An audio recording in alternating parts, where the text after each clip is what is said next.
Hello बच्चों, स्वागत है आपका आपके अपने चैनल V4U में। एंड आज हम डिस्कस करने वाले हैं न्यूट्रिशन इन ह्यूमन बीइंग। इससे पहले वाले लेक्चर में हमने डिस्कस किया था न्यूट्रिशन इन हेटेरोट्रॉफ्स में holozoic nutrition, saprotrophic nutrition, parasitic nutrition and nutrition in amoeba and nutrition in paramecium. अभी तक आपने वो वाली वीडियो नहीं देखी है तो उस वीडियो का लिंक आपको इस वीडियो के डिस्क्रिप्शन में मिल जाएगा, आप वहाँ से जाकर उस वीडियो को देख सकते हैं। तो चलिए nutrition in human being start करते हैं। न्यूट्रिशन इन ह्यूमन बीइंग में क्या आता है? ह्यूमन का डाइजेस्टिव सिस्टम। तो चलिए ह्यूमन का डाइजेस्टिव सिस्टम हम पढ़ते हैं। बेसिकली ह्यूमन की डाइजेस्टिव सिस्टम को 2 पार्ट्स में कैटेगराइज किया गया है। फर्स्ट है एलिमेंट्री कैनाल एंड सेकंड है एसेसरी ग्लैंड्स। एक तो एलिमेंट्री कैनाल हो गया एंड दूसरा है एसेसरी ग्लैंड्स। तो एलिमेंट्री कैनाल क्या है? होलो ट्यूब है। होलो मीन्स एक खाली ट्यूब है, ऐसा खाली ट्यूब है ये, which extend from mouth to anus। Anus से माउथ तक ये एलिमेंट्री कैनाल का जो होलो ट्यूब है वो एक्सटेंड होता है। एंड एसेसरी ग्लैंड्स क्या होते हैं? एसेसरी ग्लैंड्स वो होते हैं जिनके अंदर डाइजेशन तो नहीं होता लेकिन ये डाइजेशन करने में हेल्प करते हैं। जैसे कि सलाइवरी ग्लैंड इन माउथ, हमारे मुंह के अंदर जो सलाइवा सिक्रीट होता है, सलाइवरी ग्लैंड सिक्रीट करता है जो कि पार्शियल डाइजेशन में हेल्प करता है। एंड देन लीवर क्या सिक्रीट करता है? बाइल जूस जो कि डाइजेशन में हेल्प करता है। एंड देन आ जाता है हमारा पैनक्रियाज, एंड पैनक्रियाज भी क्या सिक्रीट करता है? Pancreatic juice and lipase and trypsin. तो ये भी क्या करते हैं? ये भी प्रोटीन डाइजेस्ट करने में हेल्प करते हैं। इन सब को अभी हम आगे इसी वीडियो में, इसी लेक्चर में डिटेल में डिस्कस करने वाले हैं। तो चलिए एक बार देख लेते हैं कि एलिमेंट्री कैनाल क्या है। तो अभी हमने क्या पढ़ा? एलिमेंट्री कैनाल माउथ से लेकर एनस तक एक्सटेंड होता है। मतलब कि ये जो पाइप है माउथ से लेके स्टमक में गया, देन स्टमक से स्मॉल इंटेस्टाइन में, एंड देन स्मॉल इंटेस्टाइन से ये लार्ज इंटेस्टाइन में, and then rectum, then anus. इस पूरे ट्यूब को हम बोलते हैं एलिमेंट्री कैनाल। इसमें क्या क्या आ जाता है हमारा? फर्स्ट है माउथ, जो है बकल कैविटी कहते हैं माउथ को। देन ईसोफेगस, ईसोफेगस के हेल्प से ही ये फूड जो है वो स्टमक में जाता है। देन आ जाता है हमारा स्टमक, जहाँ पे फूड का डाइजेशन होता है। पार्शियली डाइजेशन जो फूड का स्टार्ट हो जाता है वो हमारे माउथ में, एंड स्टमक के अंदर भी फूड का डाइजेशन होता है। एंड देन फाइनल डाइजेशन जो होता है वो होता है स्मॉल इंटेस्टाइन में, एंड एब्जॉर्प्शन भी होता है स्मॉल इंटेस्टाइन में। एंड देन लार्ज इंटेस्टाइन में अनडाइजेस्टेड फूड आ जाते हैं। Undigested food and unabsorbed food जो होता है वो लार्ज इंटेस्टाइन में एंटर करता है, देन रेक्टम में, एंड देन रेक्टम से एनस के थ्रू वेस्ट सॉलिड बाहर निकल जाता है ह्यूमन बॉडी से। अब हम देखते हैं हमारे एसेसरी ग्लैंड्स। तो माउथ में होता है हमारा सलाइवरी ग्लैंड। यहाँ हमारे स्टमक से ऊपर ये क्या है? हमारा लीवर। लीवर के पास ही एक छोटा सा बाइल को स्टोर करने के लिए एक ऑर्गन होता है, उसको हम बोलते हैं गॉल ब्लैडर। एंड स्टमक के नीचे इंटेस्टाइन एंड स्टमक दोनों के बीच में एक ग्लैंड होता है, उसको हम बोलते हैं पैनक्रियाज। तो ये क्या है? हमारे एसेसरी ग्लैंड्स हैं। हम स्टार्ट करते हैं अब माउथ से। माउथ में क्या होता है? Food is ingested and taken into mouth. Mouth के अंदर फूड को इंजेस्ट किया जाता है या माउथ के अंदर फूड को हमने ले लिया। फिर क्या है? हमारे माउथ के अंदर 3 चीज़ें होती हैं। कौन कौन सी? एक तो होता है टीथ, हमारे मुंह में दांत होते हैं, एंड टंग होता है, जीभ, एंड सलाइवरी ग्लैंड होता है। तो चलिए देखिए, जो टीथ है वो फूड को चीव करने में, मतलब कि उसको तोड़ने में, फिजिकल डाइजेशन करने में हेल्प करता है। एंड जो टंग होता है mix the food in saliva and make food soft and slippery. जो टंग है वो सलाइवा के साथ हमारे फूड को मिक्स कर देता है, जिसकी वजह से जो फूड है वो सॉफ्ट हो जाता है एंड स्लिपरी हो जाता है, ताकि वो हम इजीली स्वेलो कर सकें, इजीली घटक सकें। एंड देन सलाइवरी ग्लैंड क्या करता है? Secrete salivary amylase. जो सलाइवरी ग्लैंड है वो सलाइवा सिक्रीट करता है, सलाइवरी अमाइलेज सिक्रीट करता है। ये सलाइवरी अमाइलेज क्या है? एक एंजाइम है। माउथ में क्या है? हमारा salivary gland which secrete saliva, और सलाइवा क्या है? एक फ्लूइड है विच कंटेन, जिसके अंदर क्या है? सलाइवरी अमाइलेज है। तो हमारे माउथ के अंदर है salivary gland, and this salivary gland secretes saliva, and this saliva contains salivary amylase which is an enzyme, जो कि एक एंजाइम है, और वो एंजाइम हमारे माउथ के अंदर ही फूड का पार्शियली ब्रेकडाउन स्टार्ट कर देती है। तो जो कॉम्प्लेक्स फूड होते हैं, जो कॉम्प्लेक्स शुगर होता है, उसको वो सिंपल शुगर में ब्रेक डाउन कर देता है। उसको क्या करता है? ये सलाइवरी अमाइलेज हमारे मुंह के अंदर जो कॉम्प्लेक्स शुगर होते हैं उनको सिंपल शुगर में ब्रेक डाउन कर देता है। फॉर एग्जांपल, स्टार्च को वो सिंपल शुगर में ब्रेक डाउन करके माल्टोज में कन्वर्ट कर देता है। माल्टोज किस में कन्वर्ट कर देता है? माल्टोज।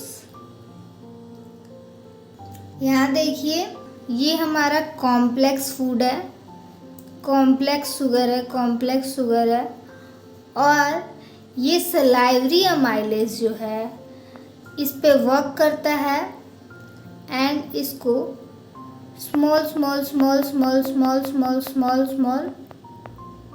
सिंपल शुगर में ब्रेक कर देता है। एंड माउथ के अंदर जो डाइजेशन होता है वो पार्शियल डाइजेशन होता है। जो हमारे माउथ के अंदर जो टीथ था उसने मैस्टिकेट किया, उसने क्या किया? च्यू किया सारे फूड को, एंड देन जो हमारा सलाइवा था उसने मिक्स किया फूड को, और उसके अंदर जो कॉम्प्लेक्स शुगर थे उसको इसने कॉम्प्लेक्स शुगर को ब्रेक डाउन किया। इसका जो लिक्विड है उसमें फूड जब मिक्स हुआ तो वो क्या हुआ? पार्शियली डाइजेस्ट हो गया एंड स्लीपरी फूड हो गया। तो इजीली वो हम एंगल्फ कर पाएंगे, स्वेलो कर पाएंगे। एंड देन माउथ के बाद कौन सा पोर्शन आ जाता है? ईसोफेगस। तो ईसोफेगस में क्या होता है? जो पार्शियली डाइजेस्टेड फूड होता है enters into food pipe. Food pipe क्या है? ईसोफेगस को हम फूड पाइप भी कहते हैं। Partially digested food enters into food pipe. तो यहाँ पे ये हमारा होता है फूड पाइप, जो कि ये हमारा फूड पाइप होता है। ये क्या करता है? कॉन्ट्रैक्ट करता है एंड देन रिलैक्स करता है। क्या करता है? पहले कॉन्ट्रैक्ट करता है एंड देन रिलैक्स करता है। तो contraction and relaxation of walls of alimentary canal. जो एलिमेंट्री कैनाल है वो कॉन्ट्रैक्ट करता है, रिलैक्स करता है, जिसकी वजह से पेरिस्टालिक मूवमेंट होता है। और इस पेरिस्टालिक मूवमेंट की वजह से ही जब पार्शियली डाइजेस्टेड फूड ईसोफेगस में एंटर करता है तो वो इस कॉन्ट्रैक्शन एंड रिलैक्सेशन की वजह से आगे मूव करना स्टार्ट कर देता है। जैसा कि आपने अपने टूथपेस्ट में भी देखा होगा, ये जो हमारा टूथपेस्ट होता है इसके अंदर जब हम पीछे से प्रेशर लगाते हैं तो क्या होता है, जो टूथपेस्ट होता है वो बाहर निकल के आता है एंड देन हम उसको अपने ब्रश पे लगाते हैं और हैप्पी हो जाते हैं। उसी तरीके से जब यहाँ पे कॉन्ट्रैक्शन होता है तो फूड आगे मूव करता है एंड देन उस जगह का रिलैक्सेशन हो जाता है, देन फूड पाइप में फर्दर कॉन्ट्रैक्शन एंड रिलैक्सेशन होता रहता है एंड इसी मूवमेंट को हम कहते हैं पेरिस्टालिक मूवमेंट। देन नेक्स्ट है, अब हमारा जो ईसोफेगस में फूड का मूवमेंट भी हो गया, देन फूड ईसोफेगस से कहाँ एंटर कर जाएगा, स्टमक में। फूड कहाँ एंटर कर जाएगा, स्टमक में। And in stomach due to peristalsis food is pushed into stomach. Peristalsis के वजह से जो फूड है वो स्टमक में चला जाएगा। एंड स्टमक क्या है, stomach is a muscular organ. क्या है, मस्कुलर ऑर्गन है and stomach is J shaped. जो स्टमक है उसका शेप कैसा होता है, जे शेप का होता है and the stomach wall has gastric gland. जो स्टमक वॉल होता है उस पे गैस्ट्रिक ग्लैंड होता है and this gastric gland secrete gastric juice. जो गैस्ट्रिक ग्लैंड होता है वो गैस्ट्रिक जूस सिक्रीट करता है। जैसे कि ये है हमारा स्टमक,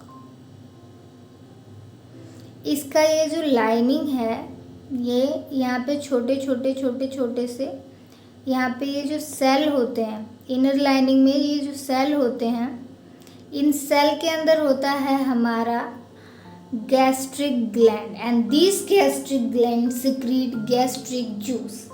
अब हम देखते हैं कि गैस्ट्रिक जूस का कॉम्पोजिशन क्या होता है।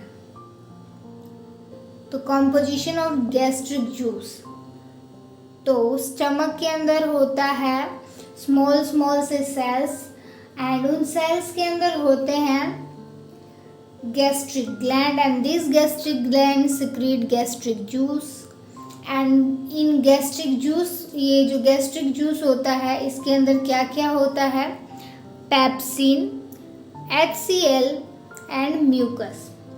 फॉर एग्जाम्पल, एक एग्जाम्पल है, उसके अंदर जब हम जूस पीते हैं तो उसमें नमक, चीनी एंड मतलब मैंगो का हो या फिर अनार का हो, इस तरीके से। तो उसी तरीके से इस जूस के अंदर भी 3 चीज़ें पाई जाती हैं। पहला है पेप्सिन। तो जो पेप्सिन है वो बहुत ही ज़्यादा इम्पोर्टेंट है, क्योंकि ये जो पेप्सिन है वो स्टमक के अंदर प्रोटीन का ब्रेक डाउन करती है। Pepsin help in break down of protein.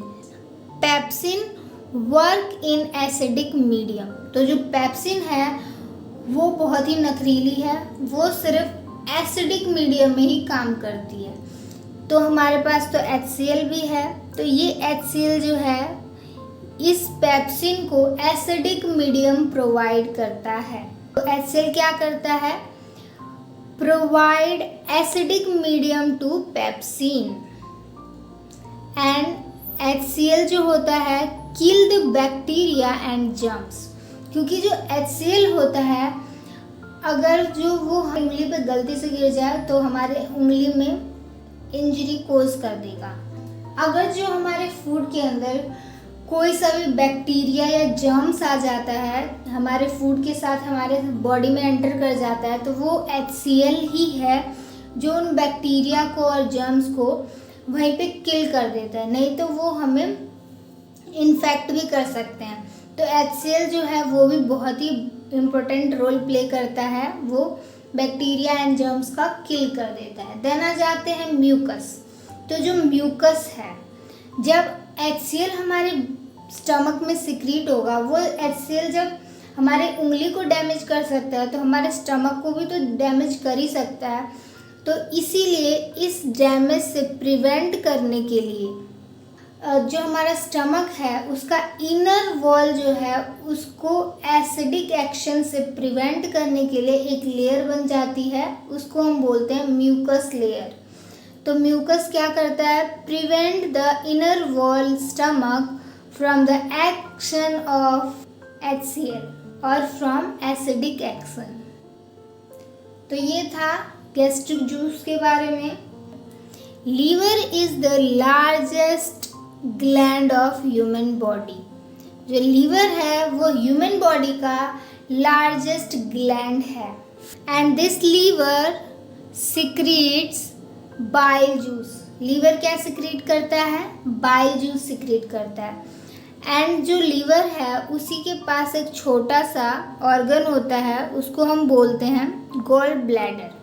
जो बाइल जूस है वो सिक्रीट लीवर में हो जाता है। ये जो बाइल जूस है वो गॉल ब्लैडर के पास आता है एंड गॉल ब्लैडर में स्टोर हो जाता है।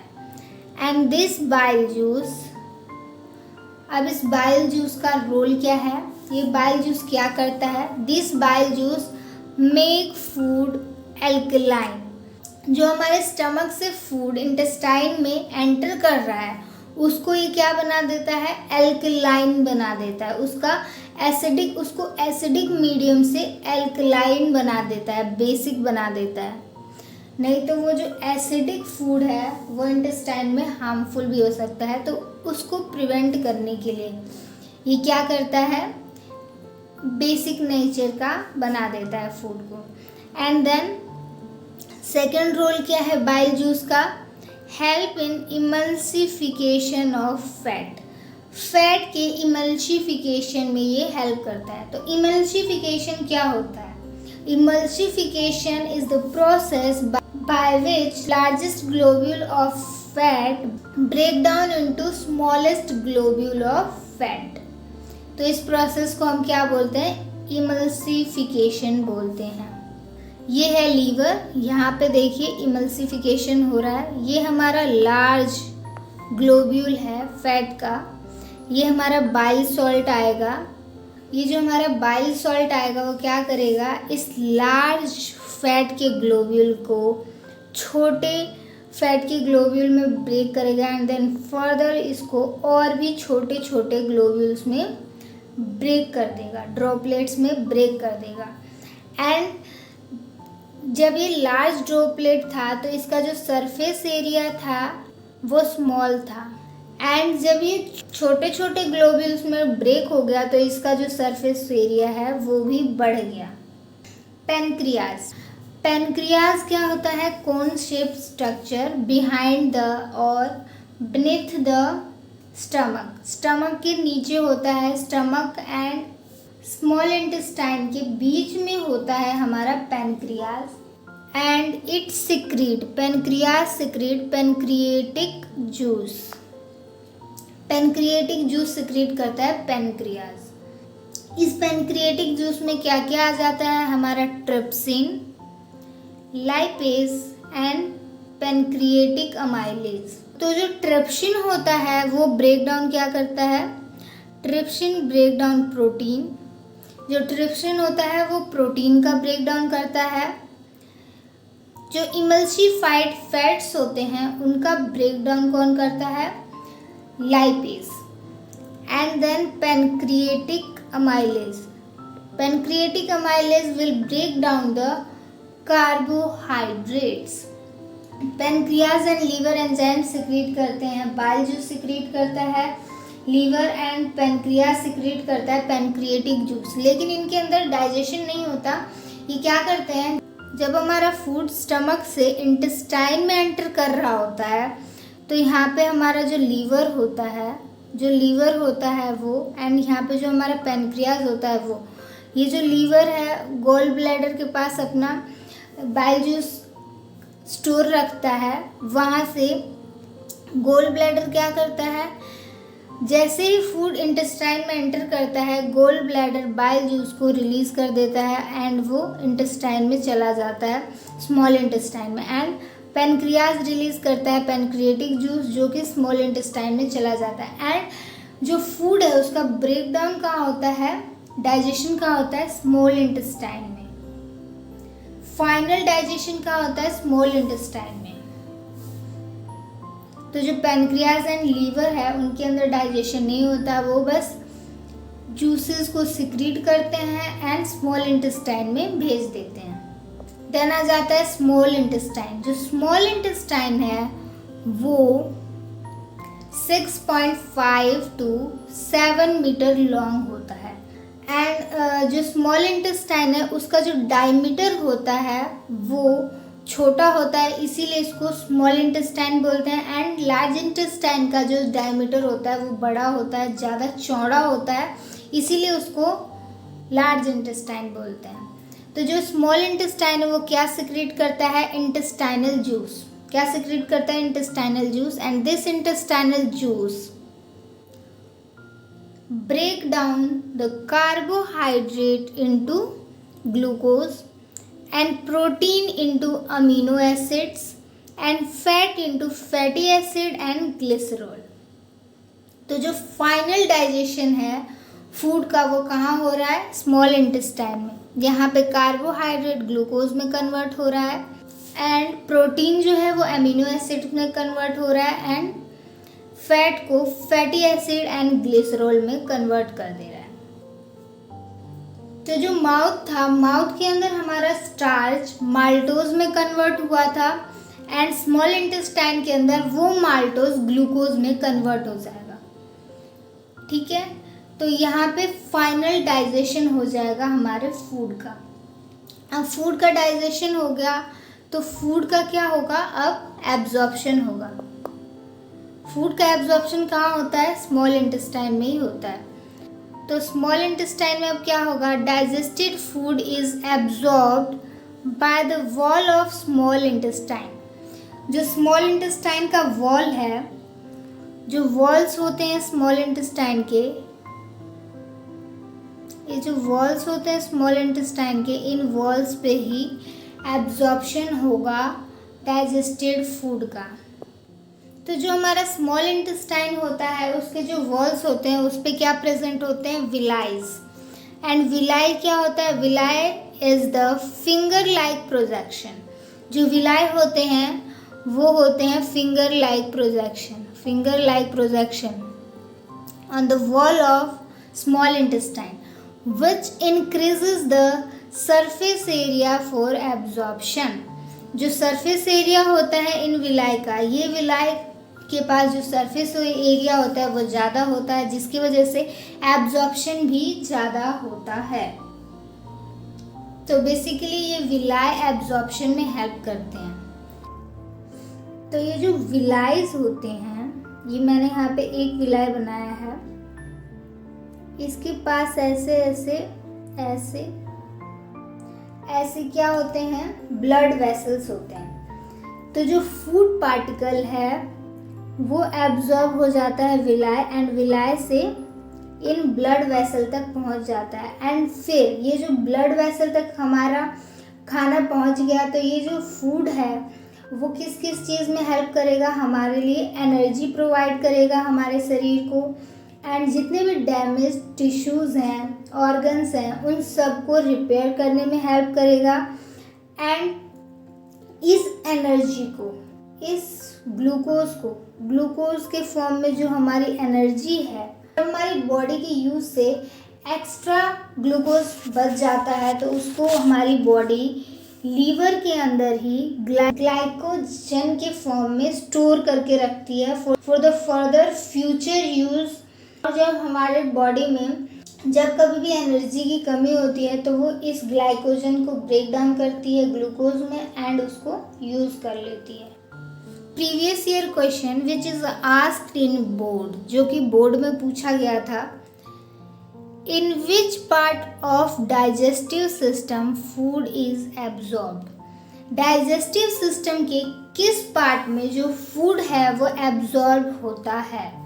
तो आंसर क्या है? अभी हमने पढ़ा स्मॉल इंटेस्टाइन के विलाई में, जो विलाइज हैं स्मॉल इंटेस्टाइन के, वहाँ पे इनका एब्जॉर्प्शन होता है। तो देन आ जाते हैं लार्ज इंटेस्टाइन। लार्ज इंटेस्टाइन क्या होता है? तो जो लार्ज इंटेस्टाइन होता है उसके अंदर undigested food, unabsorbed food send to the large intestine. जो अनडाइजेस्टेड फूड होते हैं, जो अनएब्जॉर्ब्ड फूड होते हैं, वो स्मॉल इंटेस्टाइन से लार्ज इंटेस्टाइन में मूव कर जाते हैं, चले जाते हैं। एंड जो लार्ज इंटेस्टाइन होता है वहाँ पे एब्जॉर्प्शन होता है वाटर का। Water is absorbed in large intestine. तो एब्जॉर्प्शन वाटर का कहाँ होता है? लार्ज इंटेस्टाइन में। एंड फूड का कहाँ होता है? स्मॉल इंटेस्टाइन में। तो ये भी क्वेश्चन आ सकता है कि in which part of digestive system water is absorbed. तो कौन से पार्ट में एब्जॉर्ब होता है? लार्ज इंटेस्टाइन में। देन आ जाते हैं रेक्टम। रेक्टम क्या होता है? The solid waste collected in rectum. जो सॉलिड वेस्ट है वो कहाँ कलेक्ट होता है? रेक्टम में। एंड रेक्टम के अंदर ही उसका जो एंड पार्ट होता है रेक्टम का, उसको हम बोलते हैं एनस। एंड एनस के पास एक मसल होता है anal sphincter. And the waste material are removed from the body by the anus. जो एनस होता है उसके थ्रू जो वेस्ट मटेरियल होता है, सॉलिड वेस्ट मटेरियल जो होता है, वो हमारे बॉडी से रिमूव होता है। And this removal is regulated by an anal sphincter.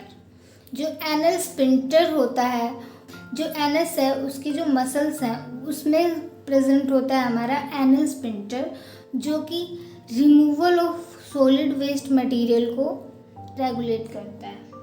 तो अभी तक हमने सारी चीज़ें अच्छे से कवर कर लिया है माउथ के। तो डाइजेशन के 5 स्टेप्स होते हैं, 5 प्रोसेस होते हैं। तो जो डाइजेशन है वो हमारा ह्यूमन के केस में माउथ में पार्शियली डाइजेशन स्टार्ट हो जाता है, देन स्टमक में भी डाइजेशन होता है, देन स्मॉल इंटेस्टाइन में भी डाइजेशन होता है।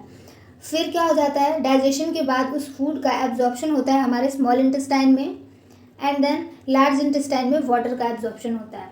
तो हमारा हमने कर लिया, सबसे पहले फूड माउथ के थ्रू इंजेस्ट होगा। इंजेस्शन के बाद डाइजेशन स्टार्ट हो जाएगा फूड का माउथ के अंदर ही, एंड देन स्टमक के अंदर हो जाएगा। स्टमक के अंदर भी उसका डाइजेशन होगा, स्मॉल इंटेस्टाइन के अंदर भी उसका डाइजेशन होगा।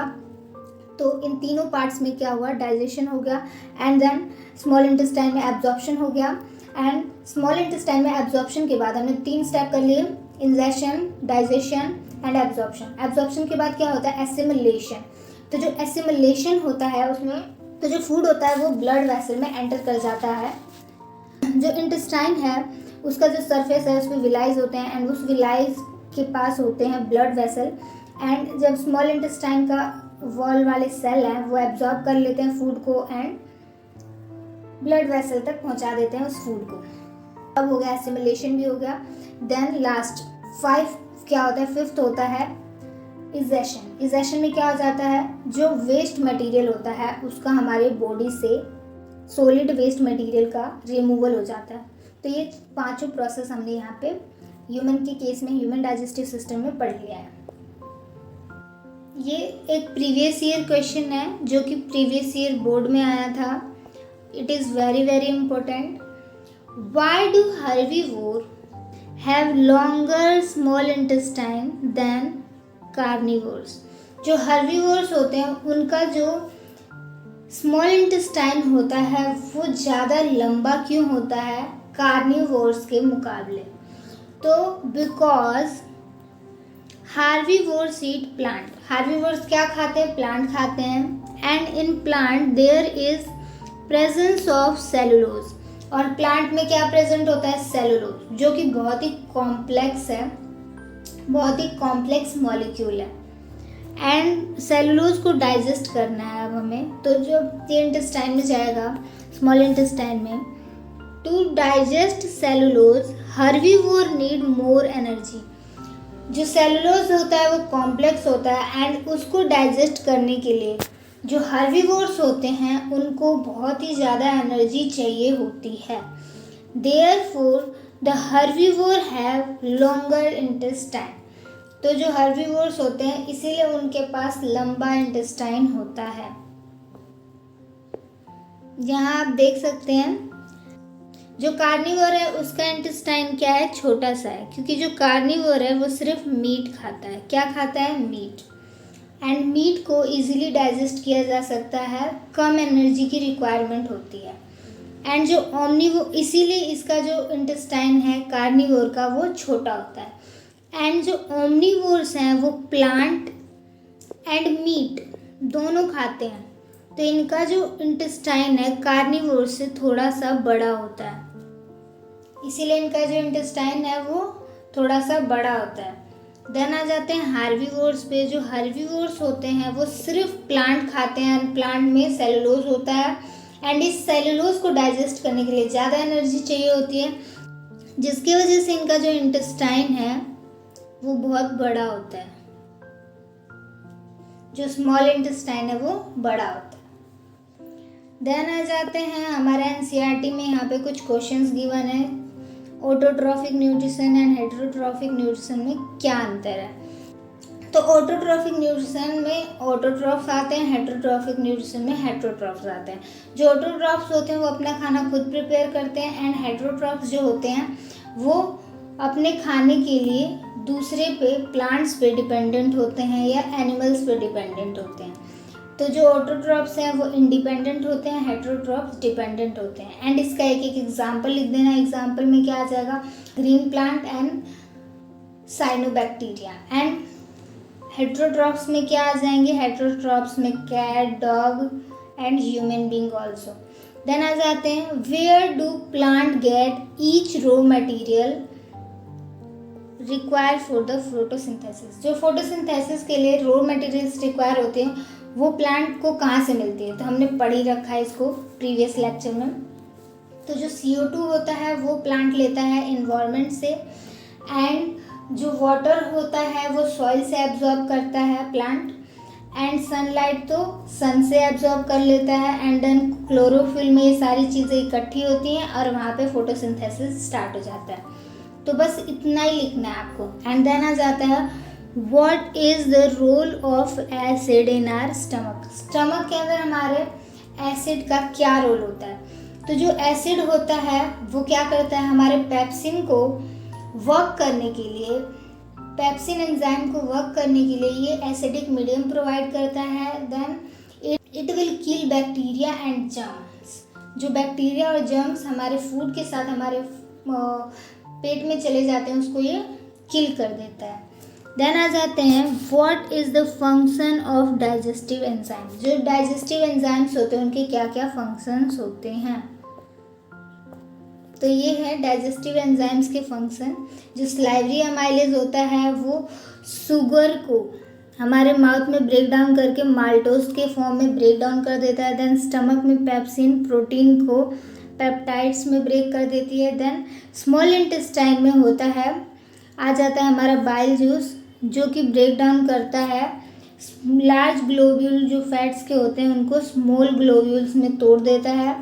देन पैनक्रिएटिक एमाइलेज वो माल्टोज को ग्लूकोज में ब्रेक डाउन कर देता है। ट्रिप्सिन जो होता है वो पेप्टाइड्स को, इस पेप्टाइड्स को अमीनो एसिड्स में ब्रेक डाउन कर देता है। एंड जो लाइपेज एंजाइम होता है वो इमल्सिफाइड फैट को फैटी एसिड्स में ब्रेक डाउन कर देता है।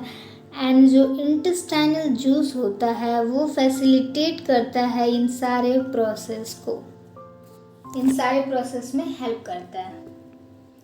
नेक्स्ट क्वेश्चन है how is the small intestine design to absorb digested food. जो डाइजेस्टेड फूड है उसको एब्जॉर्ब करने के लिए स्मॉल इंटेस्टाइन किस तरीके से डिज़ाइन है। तो अभी हमने पढ़ा कि जो स्मॉल इंटेस्टाइन है उसके जो वॉल्स हैं उन वॉल्स पे क्या होते हैं, विलाइज, और ये जो विलाई होते हैं वो फिंगर लाइक प्रोजेक्शन होते हैं। एंड फिंगर लाइक प्रोजेक्शन की वजह से उनके पास सरफेस एरिया ज़्यादा होता है, और सरफेस एरिया ज़्यादा होता है तो वो एब्जॉर्प्शन भी ज़्यादा करते हैं। एंड जब वो एब्जॉर्ब करके फूड मटेरियल को स्मॉल इंटेस्टाइन से फूड मटेरियल को एब्जॉर्ब करते हैं एंड उसको क्या करते हैं, उसको पहुंचाते हैं ब्लड वेसल तक। एंड देन ब्लड वेसल से ये हमारे ब्लड में सर्कुलेट होने लगता है। फूड हमारे लिए एनर्जी प्रोवाइड करता है, जो टिश्यू डैमेज होते हैं उनको रिपेयर करता है। यहाँ पे एक एक्टिविटी है 6.3।